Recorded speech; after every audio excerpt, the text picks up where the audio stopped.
네, 그리고 이제 전문가분들 자리하셔서 이제 시작할 텐데요. 다시 한번 마지막으로 안내 말씀드리면 우리 카카오톡 오픈 채팅방에 필사이언스 포럼 검색하시고 단톡방에 입장해 주셔서 오늘 궁금한 점 질문해 주시면 이따 청중과의 면담 시간에 보내드리도록 하겠습니다. 그럼 이제 시작할까요? 포럼? 네. 자, 여러분 반갑습니다. 오늘 노벨상 대한민국 과학의 꿈을 키우다 를 주제로 개최되는 제16회 필사이언스 포럼에 오신 여러분을 환영합니다. 저는 오늘 사회를 맡은 광주 MBC 아나운서 김두식입니다. 반갑습니다. 네, 우리 국립광주과학관의 필사이언스 포럼은요, 우리 사회의 다양한 과학 이슈를 발굴하고 또 시민들이 그 이슈를 각 분야의 전문가들과 함께 또 토론하고 고민해 볼 수 있는 자리로 국립광주과학관이 만든 포럼인데요.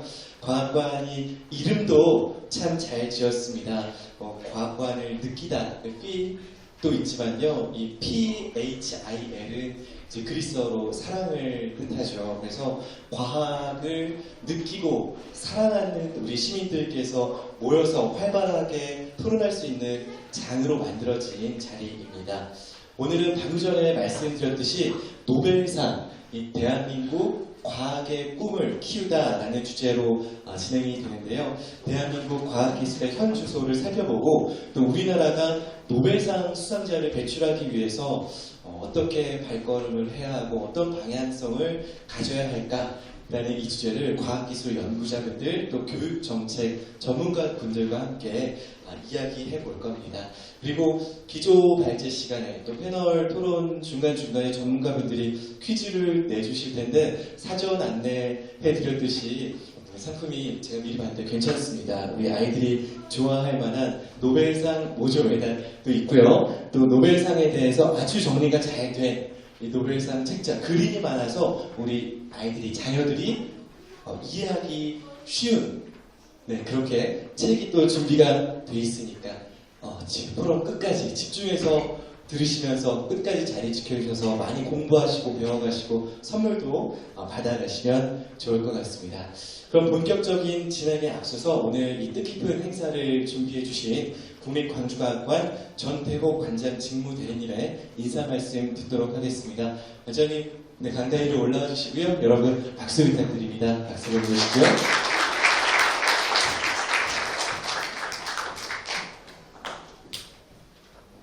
네, 안녕하십니까. 국립광주과학관 관장 직무대리 전태호입니다.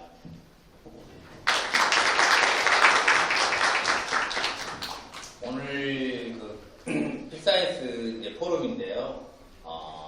이게 저희 16회째를 지금 맡고 있는데, 실제 방금 우리 김두식 아나운서님께서 소개에 말씀하신 바와 같이 저희 현재의 이슈에 대해서 이러한 부분들을 우리 관람객분들과 함께 소통을 하고 있는 포럼입니다. 지금 현재 인공지능 시대라고 하지 않습니까?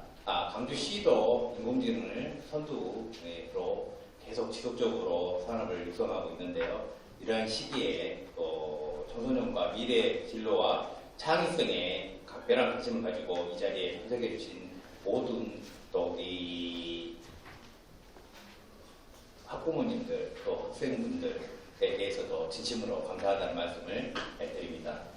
특별히 발품 일정에도 이렇게 포럼에 기조 발표를 해주신 기초과학연구원 도도영 원장님, 토론자로 참석해주신 과학기술연합대학교 장경주 차장님, 과학기술정책연구원 홍선민 센터장님, 광주광역시교육청 최성광 장학관님, 교육대학교 영재교육원 선주원 원장님, 그리고 매번 저희 국립광주과학관하고 포럼을 함께 해주고 계시는 한국과총 광주전남 지역연합회 김창대 회장님께도 깊은 감사를 드립니다. 제가 말씀드리기 전에 지금 저희가 행사가 10주년을 맞았습니다. 그래서 이 앞주가 10월 15일이 10주년 과학 행사를 했었고요. 올해 또 목요일 날 관람객이 600만 명이 지금 달성을 해서 관람객 행사도 했었거든요. 거기는 여기에 참석해 주시는 비가 오는데도 이렇게까지 참석해 주시는 오늘 관람객분들 또 오늘 참석해 주신 분들이 있었기에 이렇게 됐다는 것을 다시 한번 감사를 드리고요. 지금 그 탄소 중립 있지 않습니까? 그래서 2050년까지 탄소 제로화를 시키겠다고 국정과제 110과제에도 들어 있습니다.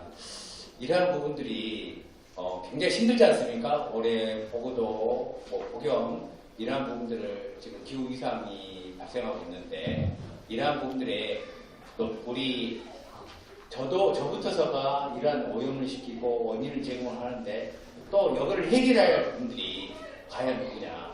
오늘 참석해 주시는 우리 발제자부터 우리 포럼에 참석해 주시는 과학자, 그러한 부분들이 과학으로서 또 2050년까지 안 가고 해결할 수 있을 거라 생각합니다. 그리고 또한 또 김대중 대통령께서는 노벨 평화상을 탔었는데 평화상 발표를 했었지 않습니까? 했는데 과학 분야에 대한민국이 그래도 뭐 7대 강국이니 이런 말을 하고 있는데 현재까지 과학 분야에서는 노벨상이 나오지 않고 있어서 오늘 이런 기회에 또 우리 광주뿐만 아니라 대한민국에서도 노벨상이 나오기를 희망합니다. 네, 이 바쁜 와중에 또 이렇게 참석해 주신 여러분께 진심으로 감사드리고 우리 또 설명을 하려고 했더니 또 필에 대한 기고 사랑해 이게 실제 저희 과학관에는 콘사이언스 홀이 있습니다. 이러한 부분들을 해서 오늘 가족분들과 함께 추억의 하나의 포럼으로 이어졌으면 하는 바람입니다. 감사합니다. 네, 감사합니다. 우리 정태고 박찬진님께서 인사 말씀해 주셨는데요. 이렇게 이 귀한 가을 주말에 어디 다른 데 놀러 가시기보다 과학관에 이렇게 포럼을 들어오신 우리 지성 시민들로 인해서 우리 인류가 겪고 있는 여러 가지 문제들이 조만간 해결될 수 있으리라는 그런 말씀까지 인상 깊게 잘 들었습니다. 그럼 이번에는 오늘 포럼을 공동으로 주관하신 한국과총 광주전남 지역연합회 김창대 회장님께서 환영사 전해주시겠습니다. 지금 간단에 오르고 계신데요. 우리 회장님께도 큰 박수 부탁드립니다.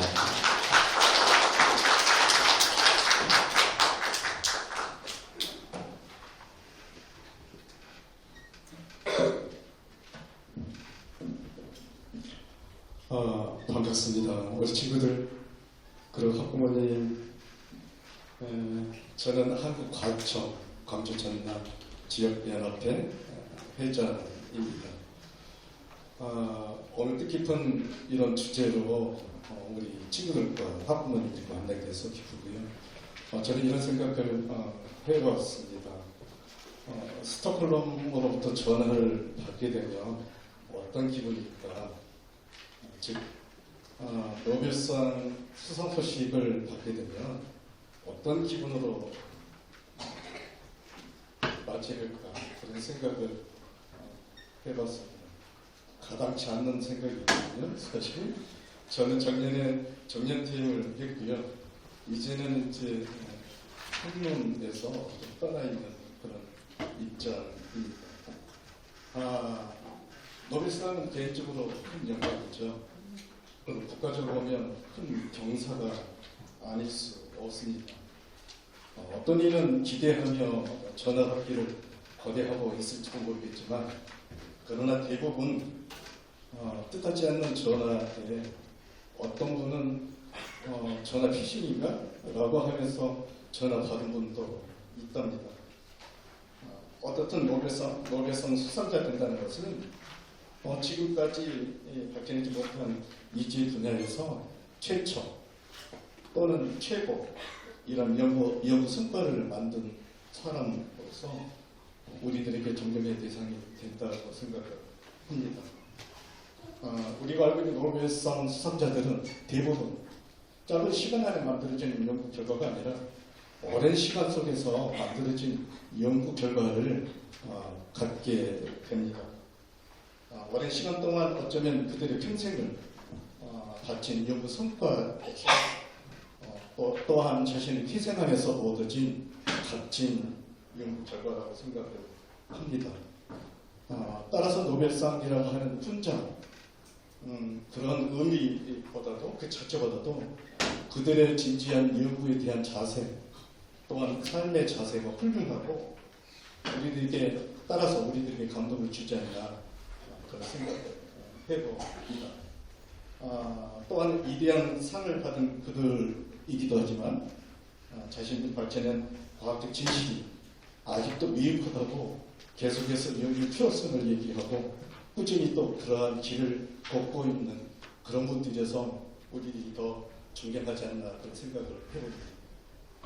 1981년도에 화학상 수상했던 로날드 호프만이라고 하는 분이 유명한 말이 있는데요.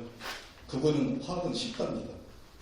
근데 오히려 인간답게 살아가는 것이 더 힘들다 라고 이렇게 말씀을 하신 걸 보면 학문에서뿐만 아니라 인간으로서 살아가는 그러한 면에서도 훌륭한 그런 업적을 남기신 분이 아닌가 생각을 합니다.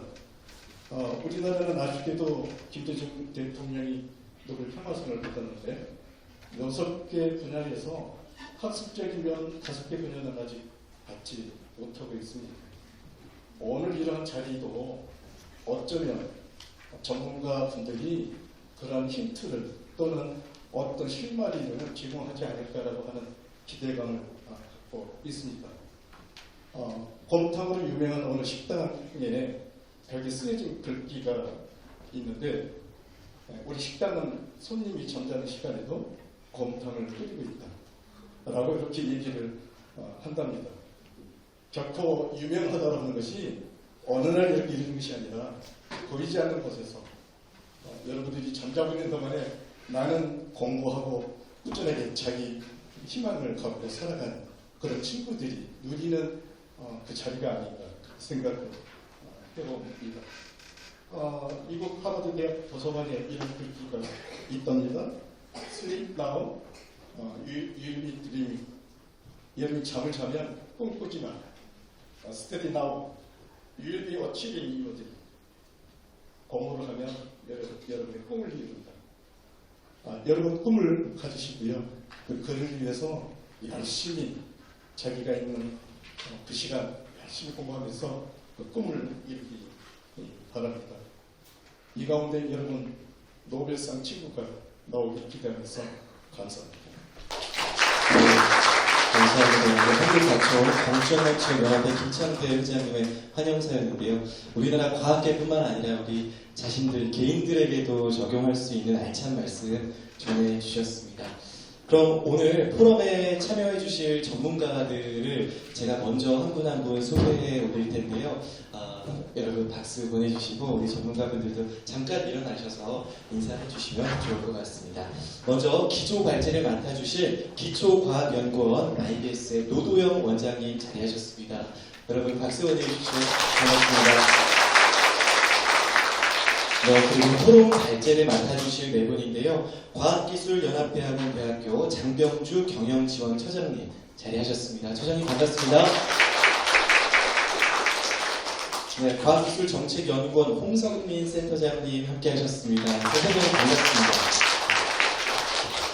네, 그리고 광주광역시 교육청 미래교육기획과 최성광 장학관님 함께하셨습니다. 반갑습니다. 네, 그리고 광주교육대학교 광주교대 영재교육원 선주원 원장님 함께하셨습니다. 굉장히 반갑습니다. 네, 이렇게 기초발제 원장님 또 패널들 소개해드렸는데요. 먼저 그럼 기초과학연구원 IBS의 노도영 원장님께서 기초발제를 해주실 겁니다. IBS는 정부가 지난 2011년에 설립한 정부산하연구기관인데요. 국가적인 차원의 장기적이고 큰 규모의 집단적인 그 기초과학 연구를 수행하는데 창립한 10여 년 만에 세계 정부 산하연구소 17위를 차지할 정도로 역량 있고 빠르게 성장하는 기관입니다. 17위라고 하니까 사실 세계 17위니까 정말 역량 있는 그 기관에 우리 원장님께서 오늘 기초발제를 해주시러 참석하셨는데 우리 원장님은 또 광주과학기술원 지스트 현직 교수시기도 해서 더 반갑기도 합니다. 그럼 이제 노도영 원장님 강단으로 모시고 기초발제 함께 듣도록 할 텐데요. 원장님 강단으로 올라와 주시고요. 여러분 큰 박수 부탁드립니다.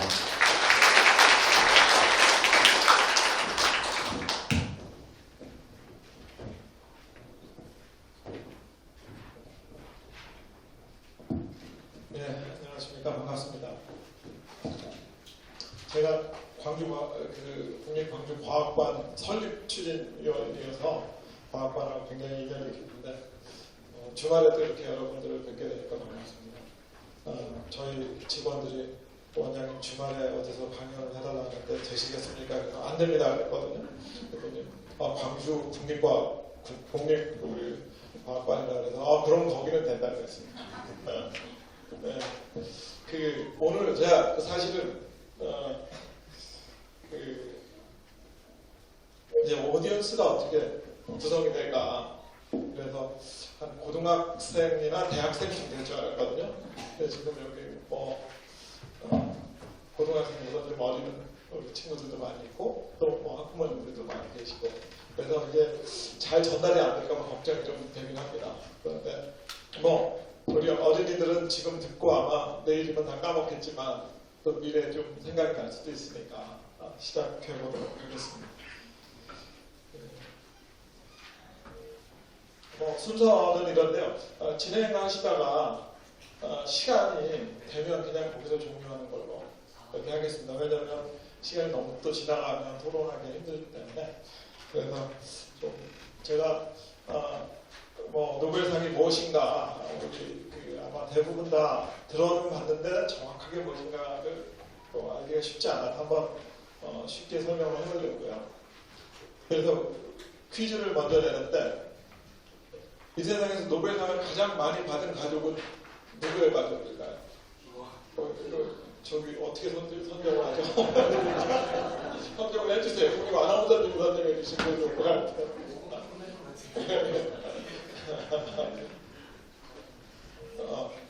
예, 여기 중에서 여기 제일 어린 학생인 것 같은데 초록색 몇 번 찍어도 돼요? 오, 정답입니다.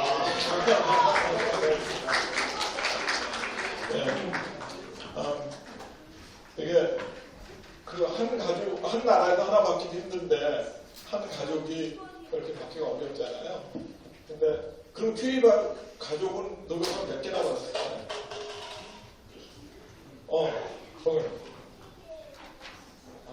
정답 같기도 하고 아닌 것 같기도 하고 두 개, 두세 개보다 많은 것 같아요. 저쪽에 서 있는 학생, 거기 파란데 6개. 네, 제가 말씀을 드리겠습니다. 여기 퀴리 부인은 남편하고 같이 받았어요. 물리학상을. 이제 우리 강사 선생님 원자 핵에너지 쪽에 관련된 걸로.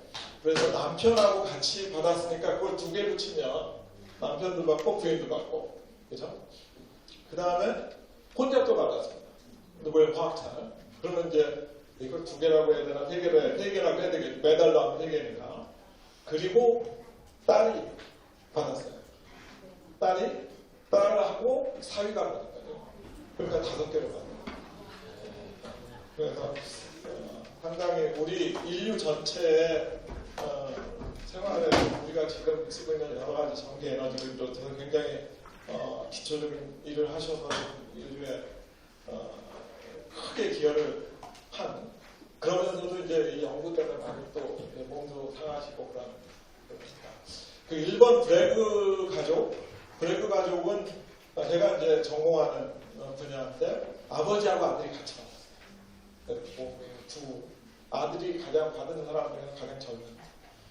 아인슈타인은 하나 받았습니다. 그래서 여러분들은 어떻게 보면 가장 유명하다고 생각하시지만 노벨상은 또 정치적으로 아인슈타인한테 노벨상을 안 주려는 막공증도 있었습니다. 그래서 그런 것들이 있어서 우리 퀴리 부인께서 제일 많이 받았다.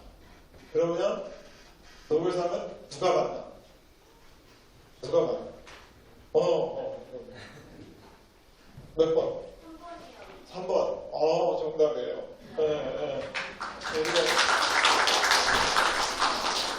사실 노벨상 하면 가장 우리 학문적으로 뛰어난 일을 한 사람이 받을 거, 당연히 학문적으로 뛰어난 사람이 받는데 실제로 학문적으로 뛰어난 일을 했기 때문에 주는 것보다는 우리가 사는 사람들한테 잘 살게 만들어주는 그런 일을 했다고 생각합니다. 그래서 인류 이제 이렇게 정의가 되지만 실제로 이제 이 영어로 되어 있어서 우리 어린이 중에서 영어를 요새는 한번 읽어봐.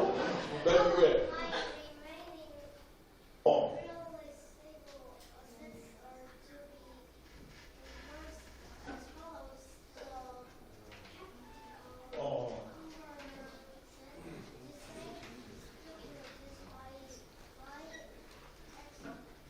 네, 됐습니다.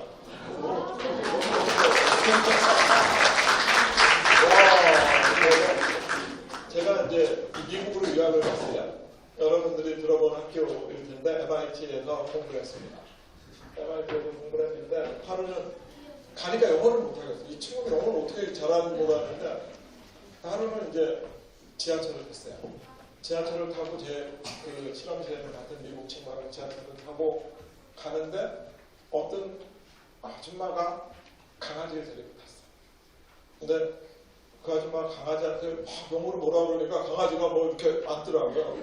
야, 저 개는 그냥 친구한테 저 개가 나보다 영어를 더 잘하네. 나는 개만도 못하나. 그랬는데 그 친구가 저한테 하는 말이 저 개는 양자역학은 못한다. 너는 양자역학을 하지 마. 그래서 그 친구가 그렇게 위로를 해준 적이 있었습니다. 그런데 영어를 어떻게 그렇게 잘해요? 그렇지, 학원에 있는데, 학원에. 근데 발음이 굉장히 좋은데? 이렇게.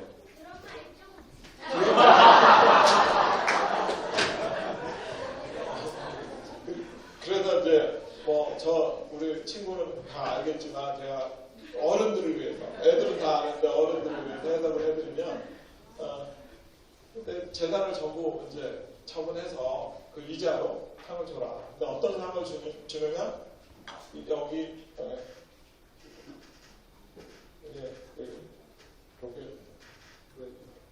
이 인류 인간의 가장 큰 이로움을 주는 사람한테 줘라. 상을. 그렇게 유언을 안 했어요. 그러니까 어떤 일을 하더라도 인간한테 가장 이로움을 주는. 그러니까 지금 우리가 살고 있는 여러분한테 어떤 게 가장 큰 이로움이었는지 모르겠지만 그걸 심사해서 줘라.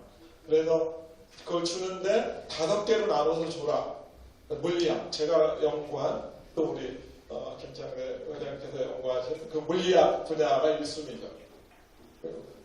아까 말씀드린 퀴리도 아인슈타인도 물리학 분야에서 만났고 그 다음에 이제 화학 그리고 생물학, 생리학이나 의학, 생물하고 의학을 같이 보는 그리고 이제 문학이 있고 평화상이 있습니다. 그래서 우리가 평화상은 김대중 대통령께서 받으셨지만 아직 다른 분야는 받지는 못했고 이제 여기에 경제학상이 나중에 추가가 됐죠. 그렇게 노벨상을 이렇게 받고 있습니다. 그래서 여러분들이 노벨상을 받으려면 옆에 있는 친구한테 이로운 일을 해야 돼요. 그런 일을 해야 됩니다. 친구를 못 살게 보면 노벨상을 받겠어요? 못 받겠어요? 못 받습니다. 남을 못 살게 보는 사람 치고 잘 되는 건 없습니다. 그래서 그렇게 이제 노벨상이 이렇게 받는다 받기가 쉽지 않죠. 그래서 이제 이렇게 인류에게 큰 공헌하는 사람 이런 분야에서 주고 이제 이것도 퀘스천에 많이 나오는 건데 언제 주느냐? 12월 10일 그게 무슨 날이냐? 이제 이런 퀘스천들이 있는데 노벨이 이제 돌아가셨나요? 그러나 이제 시상식을 하는 영어로 되어 있어서 우리 또 어린아이들만 알아듣고 어른들은 모르실 것 같은데 올해 노벨상이 이제 뭐 물리, 생물, 화학을 보면 제가 이제 강조하는 게 사실은 이 물리학상도 굉장히 중요한 연구고 화학상도 굉장히 중요한 연구인데 올해 좀 제가 생각하고 있는 거는 올해 어떤 사람이 노벨상을 받았나? 그러면 여러분들이 재작년에 백신을 맞으셨죠? 백신 다 맞으셨나요? 안 맞으신 분, 이거 맞으면 위험하다 해서 안 맞으신 분, 맞는 게 더 낫대요. 그러니까 이게 웬만하면 정부나 과학계를 믿고 이렇게 맞으시는 게 좋다는데 그 백신을 만드는 기초가 되는 연구를 한다. 그 사람이 노벨상을 받았어요. 그러니까 여러분들이 지금 왜 이게 노벨상이 어떻게 인류한테 도움을 주는, 지금 백신이 없었으면 더 많은 사람들이 사망했을 거고, 그래서 그렇게 올해 이제 사실은 이게 노벨이 유언할 때는 그 전에 큰 영향을 준 사람이라 그랬는데 요새는 이제 꼭 그렇진 않는데 요 mRNA 백신 이쪽에 노벨상을 받았습니다. 우리나라에서 어떻게 보면 연구를 가장 잘한다고 생각하는 사람이 누굴까요? 우리 회장님은 누가 우리나라에서 연구를 제일 잘한다고?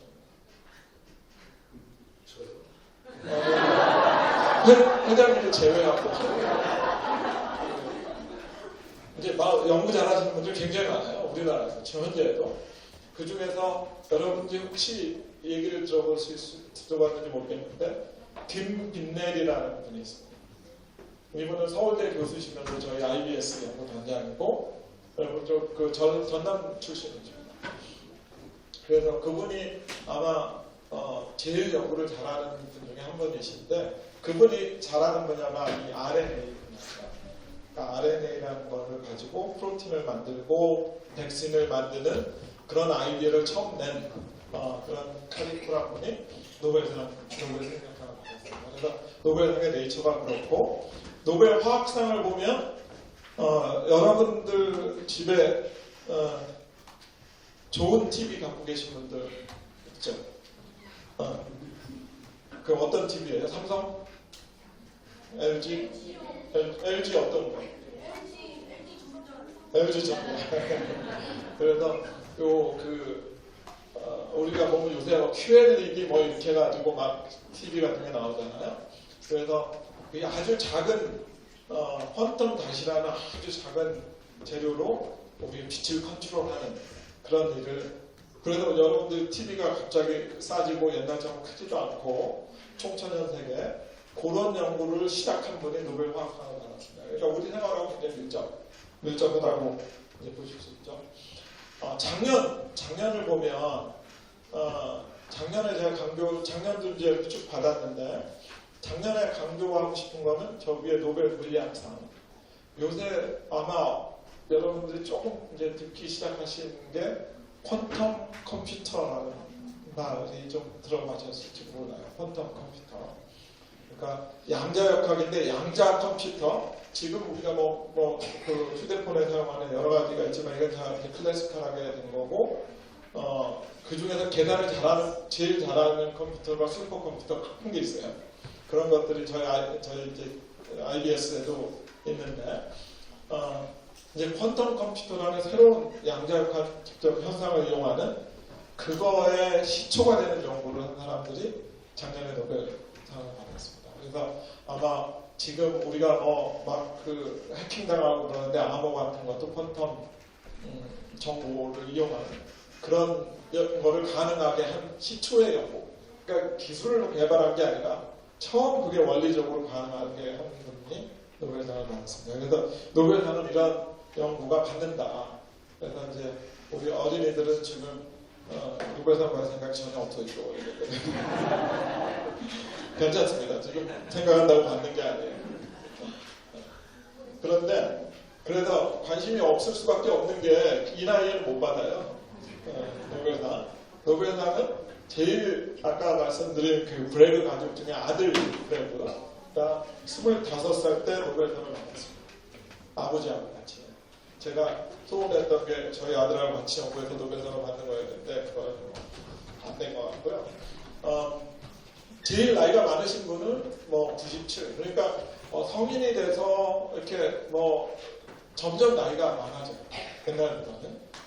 그렇지만 노벨상은 나이가 그렇게 중요하지는 않고 새로운 발견하는 게 중요하고 이러한 것들을 통계했습니다. 노벨상은 어느 나라한테 제일 많이 받았을 것 같아요? 그 다음에 이거 답이 있네. 그 다음에 그 다음에는요? 그 다음에는 네, 좋습니다. 그렇게 5나라, 일본이 최근에 많이 받아요. 최근에 많이 봤는데 5나라가 봤는데 그러면 이 세상에서 가장 영향력이 큰 나라, 남의 나라를 못 살게 볼 수도 있고 뭐 잘 살게 만들 수도 있고 가장 영향력이 큰 나라는 미국. 그 다음은 중국입니다. 중국은 사실은 이게 등치가 커가지고 영향력이 클 수밖에 없어요. 중국하고 러시아가 영향력이 큰 나라 순위에 들어가지만 여긴 좀 양으로 하는 그런 쪽이 좀 강한 거고요. 보면 중국하고 러시아를 제외하면 미국, 영국, 독일, 프랑스, 일본 순서가. 그러면은 이제 우리가 노벨상을 많이 받은 나라가 세계적으로도 영향력도 크다. 현재 그런 뭐 상관관계를 이렇게 할 수가 있겠죠. 그래서 이게 상당히 이제 저희한테 시사하는 바가 큽니다. 그래서 노벨상이라는 건 지금 뭐 우리가 우리나라 삼성처럼 돈 버는 그런 것들에 주는 게 아니지만 결국은 굉장히 기초적인 연구가 국가의 영향력을 크게 만든다. 뭐 그런 생각하시면 되고요. 우리나라는 여기 있습니다. 우리나라 몇일까요? 세계 영향력 순위가 13인데, 그러니까 영향력 순위에 맞지 않게 노벨상을 못 받고 있는 거죠.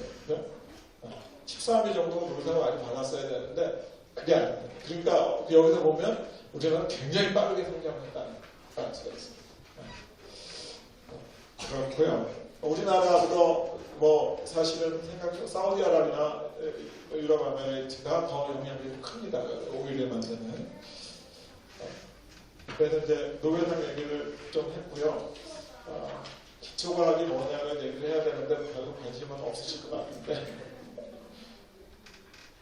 우리 똑똑한 어린이들이 과학이 뭔지 누가 얘기해 볼 수 있을까요? 과학. 어렵죠? 여기 한번 얘기해요. 그리고 맨 앞에 과학이 뭘까요?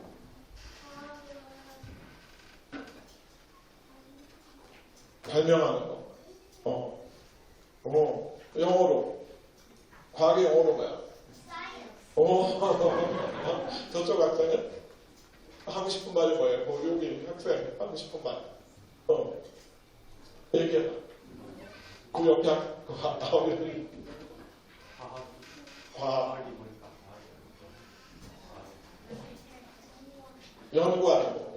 연구하고 발명하고 영어로 사이언스고 미래가 그렇습니다. 우리 딸이 지금 이제 뭐 컸지만 초등학교 다닐 때 선생님들이 질문하면 손을 항상 들어서 너 대답해봐라 그랬더니 저 손 든 적 없는데 연구하고 발명하고 사이언스고 그 발명하고 발견이 있어요. 근데 사실은 발견을 더 추구합니다. 기초과학 쪽은 발견보다는. 그래서 뭐 우리가 살고 있는 네이처, 우리가 살고 있는 주변의 과학에 대한 이해를 추구하는데 과학을 왜 하느냐고 물어보면 인간이 본능적으로 자기가 살고 있는 주변에 대해서 알고 싶어하는 호기심이 있습니다. 인간. 괜히 누워서 저 별이 왜 뜨지? 뭐 이런 호기심이 있어요. 그래서 해가 왜 뜨고 지고 뭐 이런 것부터 시작을 해서 안개가 왜 뜬가, 뭐 우리 몸에 갑자기 왜 열이 나지? 뭐 이런 것들에서 인간이 내재적으로 갖고 있는 그 호기심에서 시작한, 그래서 호기심으로 해서 해가 우리 주위를 돌아다닌다고 그런 이론을 세웠고, 그게 아니네, 그게 아니고 지구가 도는 거네라는 걸 발견하고, 그래서 호기심으로 발견하면서 지구가 어떻게 돈다는 지식을 창출해내는 게 과학. 이런 거 복잡한 어린이들은 별로 관심이 없을 것 같고요. 그래서 과학하는 사람들은 어떤 데 호기심을 갖고 있느냐? 우주에 대해서 호기심을 가지고 있어요. 저기 뭐 블랙홀이 어쩌고 저쩌고 뭐 이런 거에 대해서 호기심을 가지고 있습니다. 블랙홀 2개가 딱 부딪히면은 우리가 느끼는 힘, 중력이 좀 변하지 않을까? 그래서 그걸 측정하겠다고 돈을 수십조를 쓰죠. 수십조를 써서 수십 년 동안 연구를 해서 블랙홀이 2개가 부딪혔을 때 중력이 변화하는구나. 라는 것을 측정해놓고 노벨상을 받습니다. 그렇게 되는. 그래서 우주에 대한 호기심이 굉장히 있고요. 그 다음에 물질입니다. 우리가 쓰는 물질은.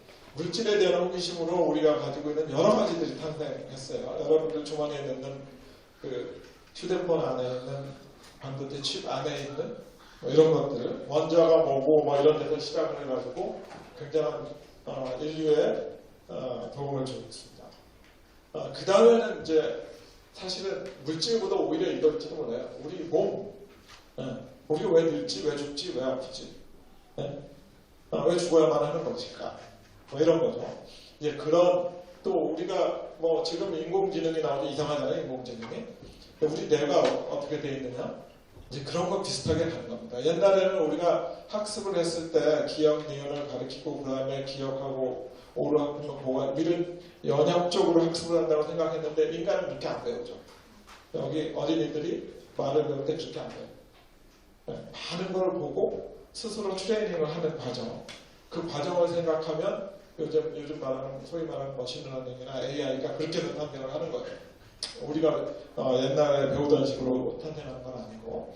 그래서 생명체 형성은 이건 굉장히 복잡하면서도 경이롭죠. 그래서 우리가 사실은 왜 코비드 19이 나왔을까?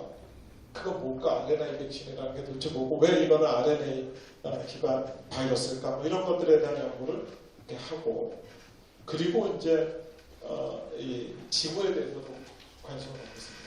왜 다른 태진이 왜 온난화가 일어날까? 네? 과거의 지구의 기후는 어땠을까? 인류가 왜 호모사피엔스가 됐을까? 뭐 이런 거하고 연결되는 거예요.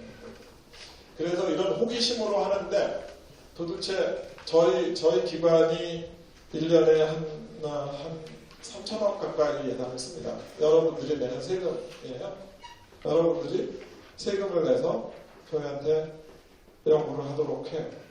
적지 않은 여러분들의 세금을 저희가 연구하는 데 쓰고 있는데, 도대체 지금 뭐 가난을 극복해 먹을 것도 중요하고 뭐 지금 요새 뭐 기름값도 올라가는데 왜 여러분들이 그 귀한 돈을 뭐 어떤 사람들이 앉아갖고 뭐가 이게 왜 이렇지 않은데 돈을 써야 되나, 뭐 이런 퀘스천들이 좀 있어서 이게 그냥 넘어가죠. 네. 이게 사실은 뭐를 응용하기 위해서 인사이트가 먼저 있어야 된다는 얘기인데 넘어가고, 요 얘기를 한번 하면 패러데이라는 사람이 전기를 많이 운영했어요. 전기가 없이 여러분들이 지금 산다는 거는 굉장히 어렵겠죠. 네. 뭐가 어려울까? 전기가 없으면 더워. 에어컨이 없죠. 네, 뭐 어떨까? 전기가 없으면. 앞이 안 보여서 어디 어디 수도 있어요. 여러 가지. 전기가 중요하다는 걸 다 알고 있어요. 근데 전기를 처음 만들었던 사람이 패러데이라는 거니, 전기를 만들고 내가 전기를 만들었다. 보실래요? 그리고 이렇게 여러분들을 모셔놓고 여기서 이렇게 하면 전기가 나옵니다라고 전기가 이런 거라는 걸 보여줬어요. 그랬더니 이제 그때는 귀족들이 이렇게 왔겠죠. 근데 이제 맨 앞에 계신 아주 부잣집 그분이 그래서 도대체 당신 그 전기를 만든 거 어디다 쓰라고 쓸데없는 일을 하고 있느냐, 왜 쓸데없는 일을 내 돈을 갖고 하냐, 이런 얘기죠. 그래서 이 사람이 답을 한 거는 새로 난 아이는 어떤 쓸모가 있습니까? 애를 처음 낳았을 때 그렇게 답변을 한 거예요. 애를 처음 낳았을 때 그 아이가 무슨 쓸모가 있어서 애를 키웁니까? 그러니까 처음 나왔을 때는 쓸모가 없는 거고, 또 이제 그 재무장관이 이거 도대체 어디다 쓰냐, 전기 만들어서. 그래서 이분이 한 얘기는 당신이 내가 만든 걸로 해서 세금을 받을 것이다 라고 했어요. 답변을. 그때는 뭐 이게 전기가 뭐 실험실에서나 조금 만드는 거니까. 근데 지금 보시면 여러분들 전기세 많이 내잖아요. 그죠? 요새 전기세 너무 많아가지고 문제가 되는 것처럼 전기가 그렇게 태어났습니다. 그래서 처음에 나왔을 때는, 그리고 처음에 만들었을 때 이거 어디다 써야 되는지도 잘 몰라요. 근데 호기심을 추구하는 사람들한테 돈을 내고 연구를 하게 했더니 우리 생활에 굉장히 큰 도움을 주더라. 이게 이제 역사적으로 많이 검증이 된 거예요. 100원을 주고 연구를 시키면 10,000원이 돼서 돌아오더라, 나중에. 근데 우리나라는 아직 안 돌아오고 있어요. 우리나라는 아직 안 나오고 있는데 뭐 전 세계적으로 그래요. 여러분들이 살고 있는 게 전부 과학의 결과가 많이 있잖아요. 그래서 그러면 이제 그러면 기초과학이 우리한테 준 거를 한번 여러분들한테 설명을 해볼게요. 이게 지금 아무것도 없죠 준비하고 있어요. 그러면 아까 최초의 노벨 물리학상은 누가 받았을까요? 오.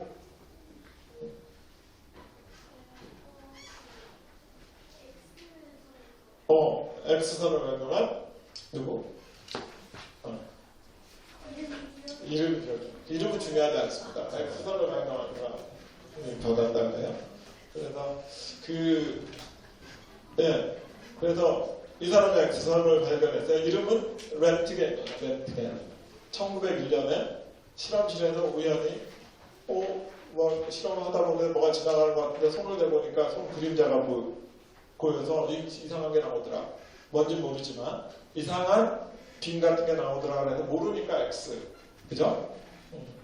그렇게 해가지고 발견했는데 자기 손을 대보니까 뭐 좀 뼈 같은 게 보이니까 그 다음에 누구 손을 댔을까? 그렇지.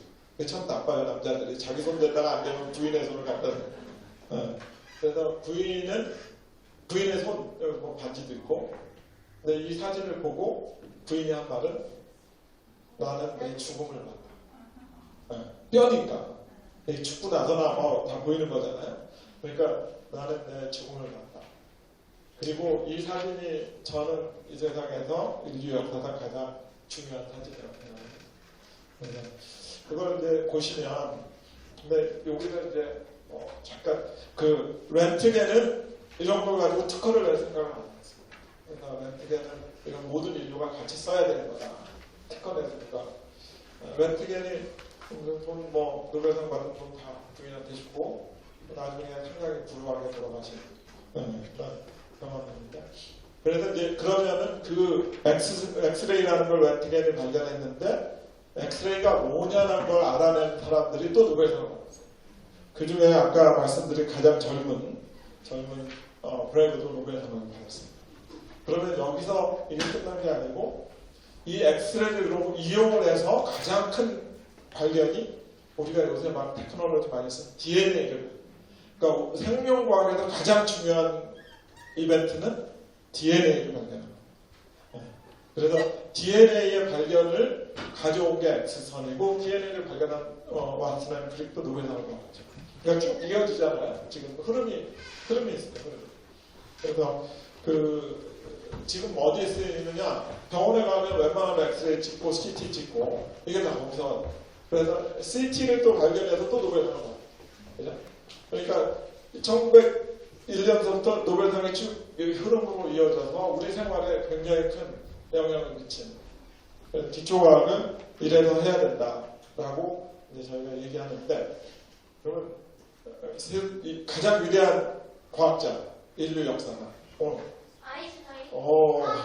정답입니다. 저하고 생각이 똑같아요. 우리 아인슈타인이 이제 유명한 거는 두 가지 이론이에요. 특수상대성, 일반상대성. 이제 뭐 설명은 좀 드리기가 사실은 고등학생만 돼도 제가 설명을 드리려고 할 텐데 나중에 이해하기 좀 어려울 텐데, 어쨌든 가장 중요한 거는 내가 여기서 빛이 날아오는 속도를 재나 기차를 타고 가면서 속도를 재나 속도가 똑같다는 거예요. 우리가 기차를 타고 가면서 속도를 재면 그냥 서 있는 사람도 움직이는 것처럼 보이는데 빛에 대면 그렇지 않다는 게 가장 중요한 거예요. 빛의 속도는 어디서나 일정하다. 그러면은 거리가 다른데 속도가 일정해야 되니까 다 문제가 되는 게 시간이에요. 우리는 시간이 아주 절대적이라고 생각하지만 시간이 절대적이 아니라는 것을 착안한 거고, 그래서 우리의 시간과 인공위성의 시간이 가는 간격이 다르다. 그런 얘기를 하는 거죠. 근데 실제로 우리가 여러분들 오늘 자동차 타고 왔을 때 내비게이션 켜고 온 사람, 만약에 아인슈타인이 없었으면 그 내비게이션은 다 틀립니다. 인공위성에서 오는 시간을 우리가 측정하는데 인공위성의 시계하고 우리 시계가 다르게 가는 시간, 그죠? 그리고 인공위성은 지구 중력에 영향을 받아요. 그래서 중력 때문에 생기는 또 시간 차이를 고려를 하면, 그래서 우리가 한 시계를 맞춰놓고 조금만 지나 1분만 지나도 틀립니다. 그래서 하루에 뭐 10km 정도의 오차가 나버리니까 내비게이션 쓸 수가 없어요. 실시간으로. 근데 그 코렉션을 해주는 그 이론은 아인슈타인이 만들어낸 그런 이론이니까 여러분들이 많이 써요. 만약 없었다면 여러분들이 비행기를 탔을 때 착륙 지점을 정확하게 예측을 못하고 이건 크래시가 됩니다. 그러니까 우리 생활에 굉장히 큰 아인슈타인 생각하면 알겠죠. 뭐 GPS를 생각하진 않았을 테니까. 그래서 그것뿐만 아니라 뭐 MC 스퀘어, 뭐 학원 이름도 있잖아요. MC 스퀘어. 거기에 관련된 이론, 그러니까 원자력 발전이나 레이저 개발, 뭐 여러 가지 일이 원래 시작이 됐습니다. 그래서 시간이 많이 가서 이게 플레이가 될까요? 우리나라의 과학 수준이 얼마냐? 여러분들이 제일 쉽게 할 수 있는 건 누리고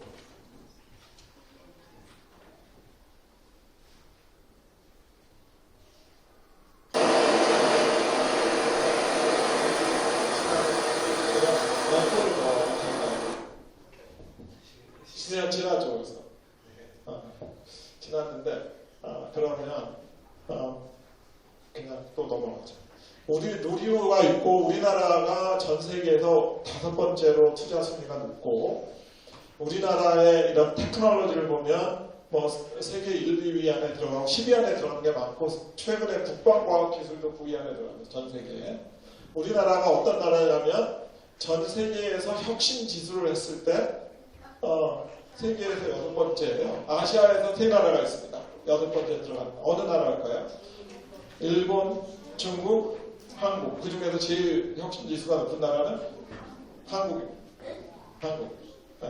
그 정도로 우리나라가 좋고 잘 사는 나라입니다. 여러분들이 그거를 우리가 자료를 보면 우리 생각보다 굉장히 잘 사는 나라인데 그럼에도 불구하고 노벨상 수상자는 0명이다.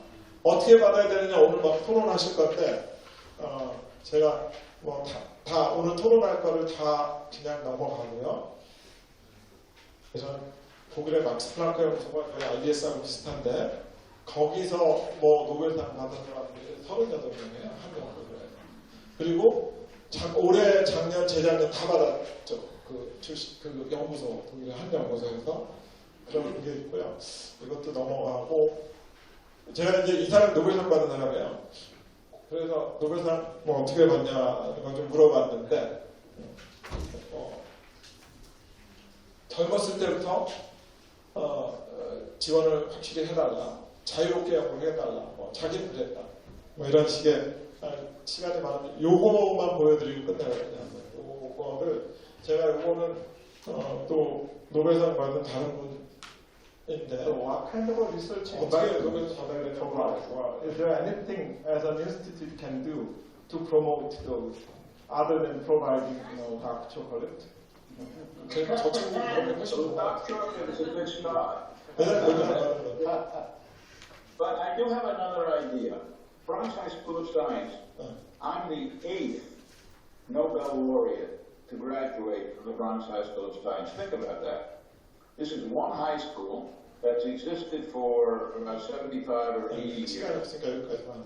And they've graduated 이 사람이 8 그 Nobel laureates. 듀크 대학교 교수인데 브롱스 사이언스 하이스쿨 나왔어요. 뉴욕의 브롱스에 있는 과학고등학교를 나왔습니다. 그 브롱스의 과학고등학교에서 노벨상 받은 사람이 자기가 8번째라고 얘기를 하는 겁니다. 그죠? 응. 저 친구는 알아들어요. 8번째인데 올해 또 받았어요. 그러니까 이제 9명 받았습니다. 한 고등학교에서 9명이 받았어요. 나라로 치면 20위쯤 되는. 네. 그래서 그게 이제 저희가 시사하는 바가 그 뭐냐, 이렇게 이제 요 사람들이 한 과학고등학교에서 이렇게 많이 받았고 물리하신 우리 김창대 교수님 같은 분들이 알 수 있는 이름들이 많이 있어요. 쿠퍼, 뭐 와인버거, 뭐 이런 분들이 많이 있습니다. 그런데 제가 드리고 싶은 말씀은 여기서 브롱스 사이언스 하이스쿨에서 많이 받았다는 거의 중요점은 이렇게 젊은 어린 학생들서부터 굉장히 잘하는 학생들을 발굴하고 그 학생들을 모아서 잘하는 학생들끼리 교류하게 하고 그리고 지원을 계속해주면 노벨이 나온다. 이런 얘기입니다. 아주 어렸을 때부터.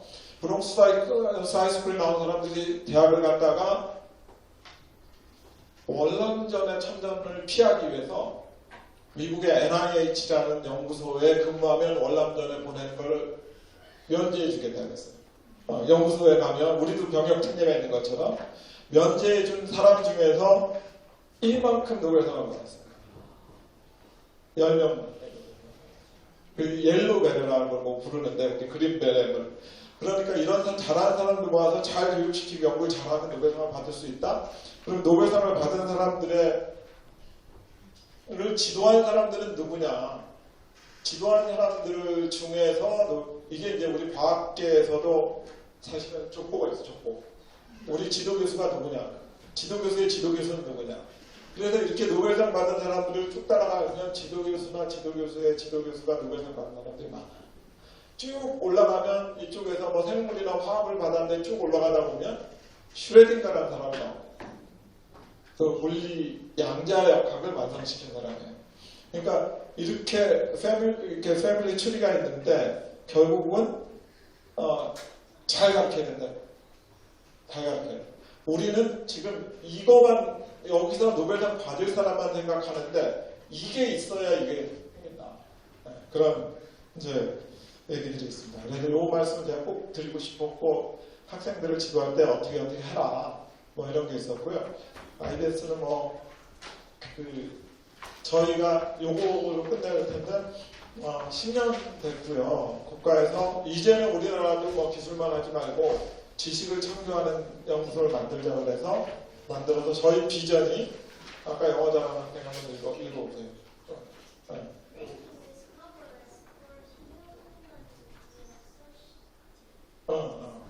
그래서 인간하고 사회를 위해서 발명하는 연구소, 발명하고 그런 연구소입니다. 여러분들이 많이 기억해 주시고요. 또 우리 여기 어린이들이 그 노벨상과 같은 큰 꿈을 안고 과학 쪽에 관심을 가져보도록 하겠습니다. 네, 마치도록